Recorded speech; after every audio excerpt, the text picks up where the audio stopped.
நெனச்சு பாருங்க, நீங்க கடல்ல கப்பல்ல போம்போது, திடீர்னு ஒரு 100 அடிக்கு மிகப்பெரிய தண்ணீர்ல செவுரு மாரி இருந்ததுனா எப்படி இருக்கும்னு. இதான் ரோக் வேவ்ஸ். இது சாதா வேவ்ஸோட டபுள் மடங்கு ஹைட்டா வரும். இது 100 அடி உயரத்துக்கு கூட வரும். அதாவது ஒரு 10 மாடி கட்டடம் உயரத்துக்கு கூட இது வரும். இந்த வேவ்ஸ் மிகப்பெரிய கப்பல கூட சாய்க்க முடியும்.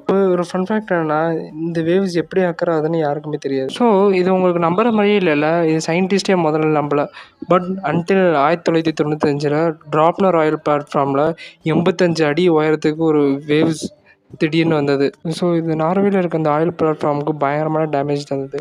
ஸோ இது அக்கர் ஆகுறதுக்கு ஒரு சர்டைன் வெதர்லாம் தேவையில்ல. இது எந்த வெதர்ல வேணா அக்கர் ஆகலாம். ஸோ இது புயல்லயும் அக்கர் ஆகலாம், இல்ல நிசப்தமா இருக்கிற கடல்லயும் அக்கர் ஆகலாம். சயின்டிஸ்ட் சொல்றாங்க நெறைய வேவ்ஸ் சேர்ந்து கூட இந்த வேவ்ஸ் உருவாகலான்னு. இல்லாட்டி இதுக்கு காரணம் காத்தா கூட இருக்கலாம்னு சொல்றாங்க.